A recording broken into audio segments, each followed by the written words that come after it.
Once they know you, what do you do? How do you prep before the show? You want to know these answers.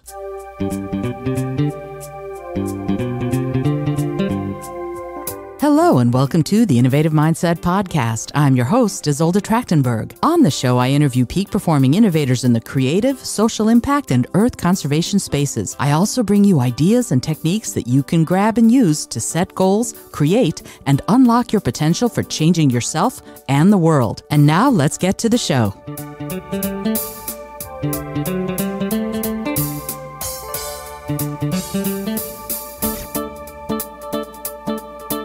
There are some shows that I'm on that they're like, we're just going to talk.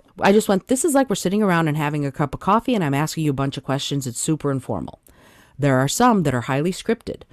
It depends on the show. And that's why I want people to listen to podcasts to get an idea of who the podcaster is and how they do what they do. Because there's a range. John Lee Dumas for a long time did a daily show, for example, but he asked the exact same 5 questions of every guest. You'd come on and it was the same questions every day.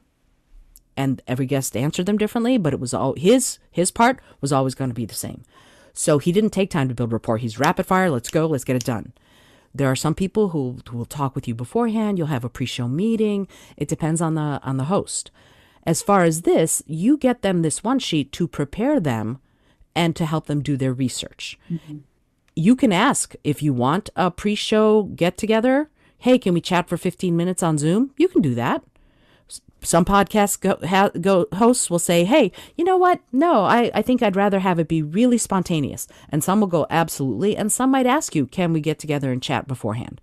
Usually what I do is I do all my research. I've usually looked at their one sheet, their website, done a bunch of research on who they are and what they believe. And then when we begin, the first 5 minutes are, let's chat. My cats are walking in. I have a cat tail around my face. We giggle a little bit. I explain what's going to happen. Hi, this is what's going to happen. You're going to hear the little Zoom thing go, this meeting is being recorded. And then I'm going to introduce the podcast. I'm going to introduce you, and then we're off to the races. But please remember, this is a very informal chat. So if you start talking about something you're really passionate about, I'm not going to stop you. And I let them know that. If you go on a tear, I'm not going to stop you. We're just going to go, and I'm going to build my questions because that's one of my strengths as an interviewer. I'm going to build my questions off the really cool stuff you just said. So that is me. That's the way I do it. Other podcast hosts do it differently. It depends on who the podcast host is and how they do what they do. Like I said, it's the Wild West in podcast land, right? So people do how they feel like doing, and you sort of have to play along, but you can also ask. If you want something, ask them. And they will usually be very happy to help you. Every podcast is different. Some edit. I don't. As an example, I had a Grammy Award-winning guitarist on my show, and he had his dog in the room with him while we were doing the interview. And while we were doing the interview, the dog threw up on the floor. And he said, oh, you're not going to keep that in, are you? And I said, you bet your bippy I am. And it's in the show. I do not edit. I have on occasion when someone says, I really shouldn't have said that. It was real. I've gone back and edited. Otherwise, I want this. Like, for example, one of the reasons that Podcasting for Dummies featured my show, they featured it in the slice of life section of the book because my show is about a slice of life of me and my guests. So I don't edit. But if you said something and you went, I really shouldn't have said that. Absolutely. One of the things that any established podcast is going to do is they're going to ask you for non-exclusive worldwide rights to broadcast the show, to broadcast your image, because for promo, you will have signed that. So technically, anything you say they can use. But the vast majority of podcasters aren't going to put something up if you don't really want them to. So if you say something and you go, I really shouldn't have said that, can we edit that out? They will. It's the Wild West, but people aren't mean about it. They're going to talk to you about it. But also, one of the things that I do, and again, as more established podcast hosts will prepare you for that. One of the things that I have in my podcast guest interest form is that I say, are there things that you really want to make sure we talk about? And are there things you really want to make sure we stay away from? So I ask for that. And I've had people, Wendy Hapgood, who's the co-director of the Wild Tomorrow Fund, which is a wildlife conservation group in South Africa, she said, I'm willing to talk about anything except hunting. I don't want to focus on the negative aspects of wildlife conservation. Let's not talk about hunting. Great. We didn't talk about hunting. So feel free. Again, this is one of those things where this is a relationship. You can feel free to tell the host, you know what? I really don't want to talk about Alzheimer's. I know I talk about mental health issues. Alzheimer's is too close to my heart. Let's stay away from that. And they'll go, then we stay away from it. No, they're not out to trip you up. They're out to have a great conversation that will bring value to their audience. And if you run across a podcaster that is out to trip you up, it's going to be very few and far between. And as I said, the podcasting world is tiny. If there's a podcaster who's a jackass, any flirt will be found out very quickly. So don't worry about it, really. Most people are going to be very gracious about that sort of thing. And yes, flirt is a word that I made up. Thank you very much. Flirt, dropple, and mugby are 3 words that I made up. 2 of them, mugby and dropple, are in Urban Dictionary because I wanted to come up with cuss words that could be cuss words. You could say flirt, but it doesn't mean anything because I made it up. So you will feel free to use them anytime you want. For fiction work, that's my pen name for my mystery novels is going to be Natasha Tyler, which I'm very excited about.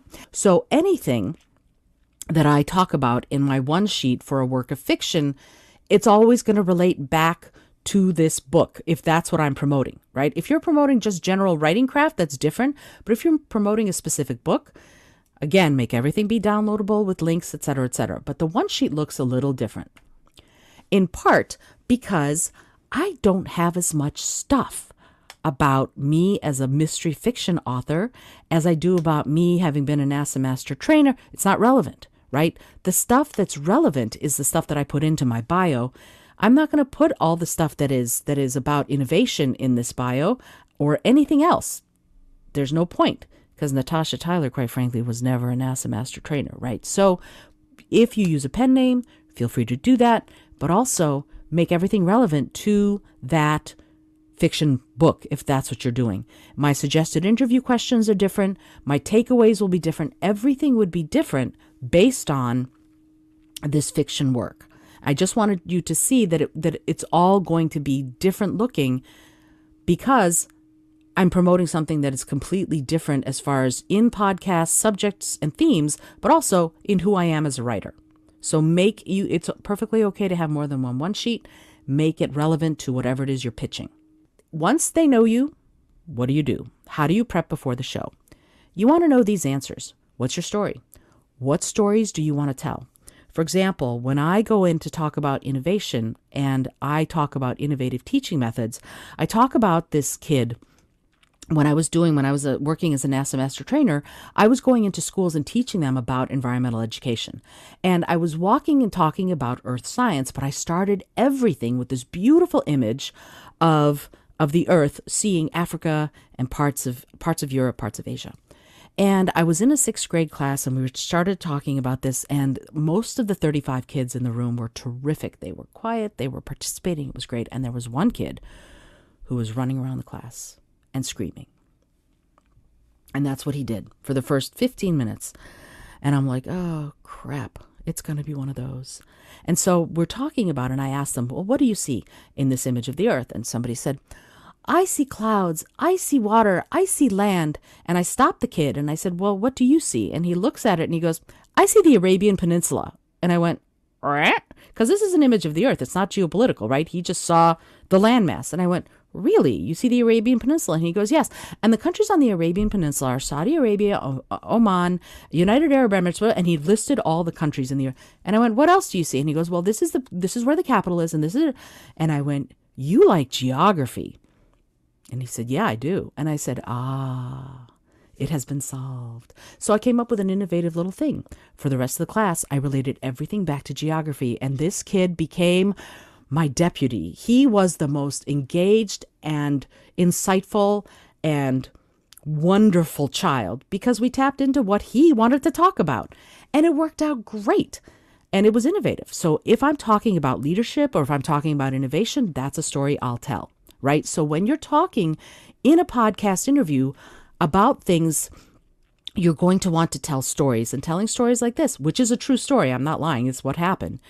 I have dozens of them that I can pull depending on what podcast I'm going to be on. And that's what you want to do. Find out what your cool stories are that relate to the material you're going to be talking about. It will help you have a focus. It'll help you have a more interesting conversation.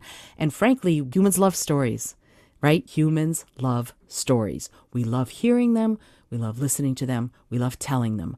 And the more you can personalize your message by storytelling, the more people are going to be rapt with attention, listening to what you have to say. Then you're going to want to know, what do you want to have happen as a result of being on a show? Do you want people to know more about your expertise? Do you want to get new customers? Do you want to get new readers? Do you want to get in libraries? Figure out for yourself what you want out of being on this particular show. And who are the people who make up your audience? Or rather, the podcast audience. If they are people who only want to talk about historical fiction, or who only want to listen to historical fiction information, and you write contemporary romance, not your audience. But if you can talk about how you base your contemporary romance on historical fiction, then that pitch might work.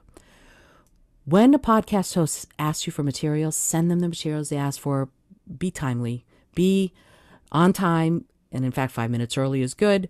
Send them your headshots, send them your bio, send them your questions, send them images of your work, anything that they need. Like I would send that wonderful little tarot card murders image. This is the cover of my book. This is that. Absolutely. Because they put it in the show notes. And the more people can see images and get your story, the more they're going to be interested in who you are and what you can do for them. Prep. Here's the prep. Get a pair of earbuds with a mic if you can. Like earpods or anything like that. Your phone you can use, but it picks up external noise pretty quickly. So anything that's dedicated, like this beautiful little microphone that you see that I have, it is not a unidirectional mic. You can't see behind the curtain. I have soundproofing everywhere, so I'm set up to do that. You don't have to be set up to do that, but if you can come up with something that's going to pick up your voice and not much else as far as external noise, it's better. You can get a lavalier or lapel mic for $10 off Amazon. If you use Amazon, I know not everybody does. You can go to Best Buy and do the same thing. New iPhones to plug in, you need a dongle often. You want to have LED lights if you can to make your face look, bright and pretty. One thing to avoid, if you notice my glasses are a little low because if I do this, all you see is the light on my glasses. So here's a tip from me to you. Put your glasses a little lower on your nose and people won't see the light. They'll just see your beautiful face. Okay. Put some notes up to be sure you remember what you want to say. They can't see that you've got huge notes all over, if it's a video show. If it's an audio show, it doesn't matter. You can have it right in front of you. But I put up, if I know that I'm going to want to talk about certain specific things, I'll say, remember the geography story, or remember the giving away the Bible story to the homeless guy in DC.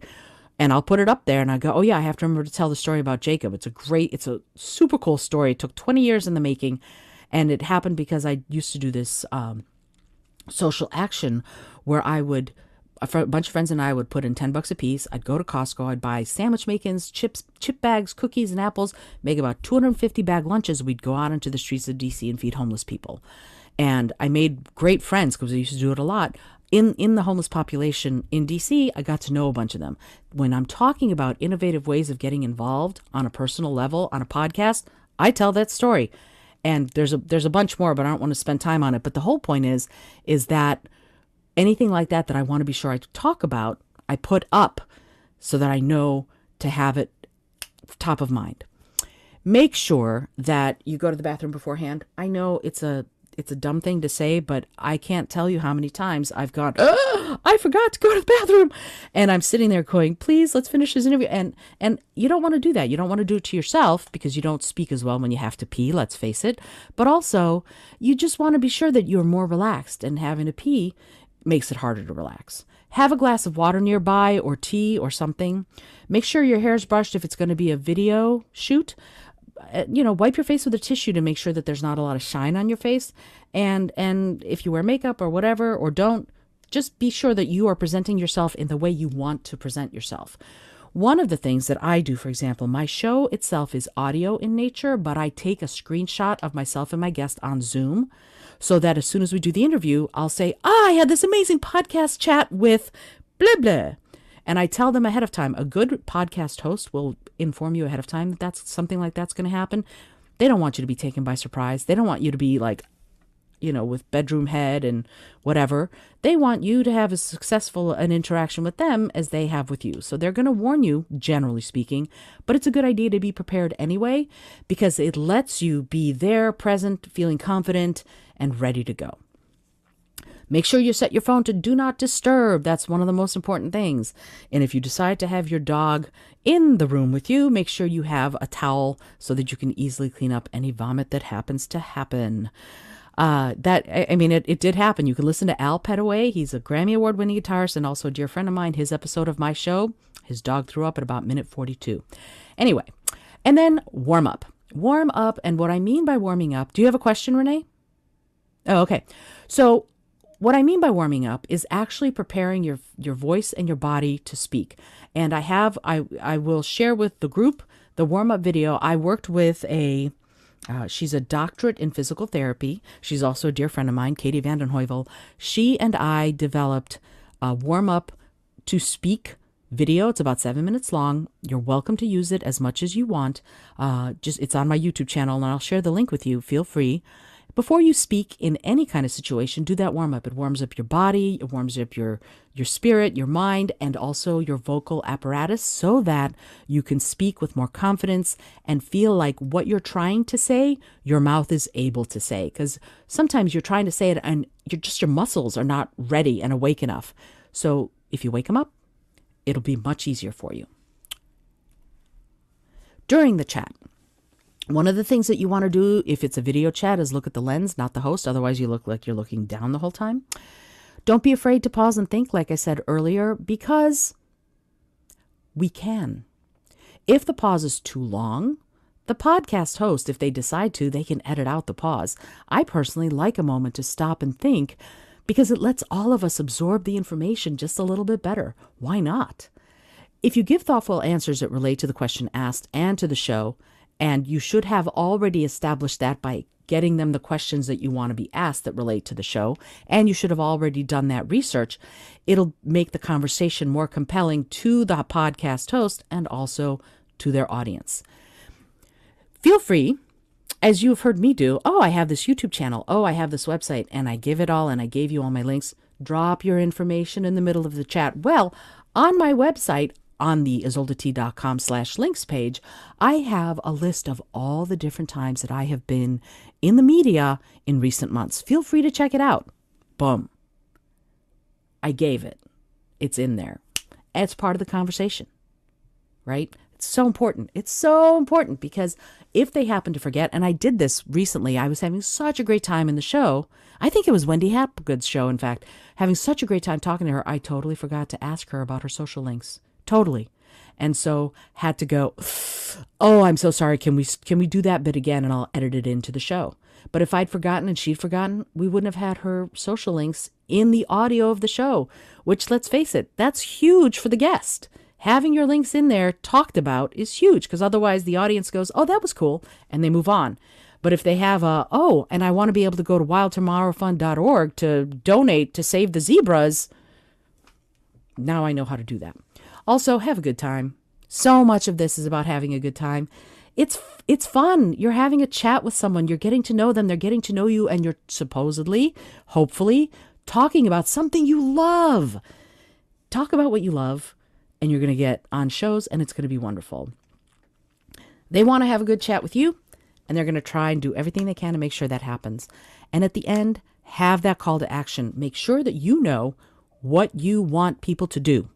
Whether to follow you on your social channels or go check out your book on your website or Amazon or in the library or head to your website, whatever it is, make sure that you have a way for them to contact you, get in touch with you, and that you're ready to talk about it. And also make sure that you've gotten the correct social and website and all of that information to the host so that they have it to put in, it's part of your one sheet, but make sure they'll put it into the show notes because then anybody checking out the show notes either on their website or on Spotify or on Podcast Chat or anywhere else, they'll be able to have access to those.